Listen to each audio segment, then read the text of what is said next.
I have a mental health diagnosis. However, why is it so hard to talk about? Why does the line between acceptance and stigma seem so thin, as if walking on broken glass? Mental health is real and directly connected to our overall health, physical, emotional, and spiritual. And if I may be so bold to say, the driver at the wheel of our well-being.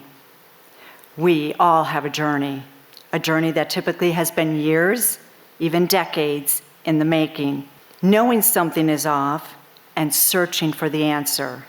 For me, my journey spanned 3 decades before a diagnosis and some clarity of the bipolar tornadoes that were creating havoc in my world. My journey began as a teenager. My best friend and future husband, Danny, died in an accidental drowning. He was an expert swimmer. He wasn't to leave, especially after I rejected my first kiss, by telling him to drop dead. He did. My mind could not comprehend, my emotional well-being even less. Many said I was too young to know or love or understand death. I understood. He was gone, and it was real, very real. This led me on the projection of severe depression wrapped in the packaging of anorexia nervosa, also known as Anna. Anna held grips on me for many years in hospitalizations and medications, and. My escape? Get married. Married to a very abusive man.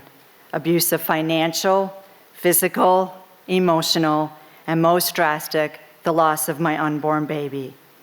The abuse had me choosing between life and death. Anna or survival? I chose survival. Anna would need to wait.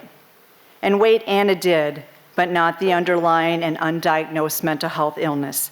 It was ready to play like a roller coaster, and it wasted no time. The coaster ride was filled with alcohol use, rage, and untamed energy. I was capable of anything. Cognitively, I knew something wasn't right. Emotionally, get out of my way. I'm coming, and there is no stopping me.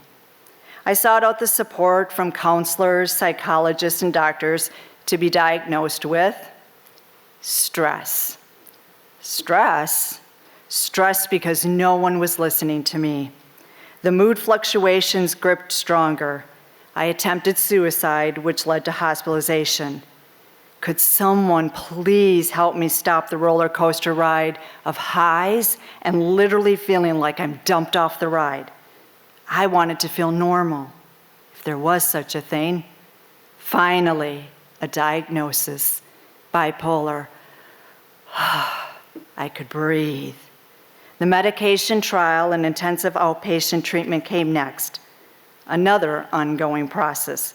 One medication mix helped my depression, and I had the energy to do everything.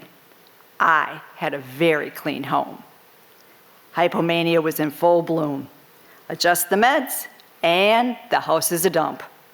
Depression took over and told me to sleep, not eat, isolate. Ugh! I was tearing out my hair. The right combination was finally found. I now needed to convince myself, when medical eyes were not watching me, that staying on my medication was what stabilized my moods. I got this. I soon learned that off the meds, I do not have it. I have chaos. I now consistently embrace my self-care, medication, journaling, exercise, diet, sleep, and medical care. What a difference. Like Anna, bipolar knows all my secrets, nuances, and struggles. It's a kaleidoscope of colors. It's very intimate with me. It requires, or shall I say, demands, tender, loving self-care. And if left unnoticed, it will make itself known. Bipolar is not shy. I still have my days and moods, as well as support from family and friends, which help me continue my path of recovery and stabilization. It is a constant commitment, a commitment to myself, the most important self in the equation. I am Sara Rentmeester, and this is my brave.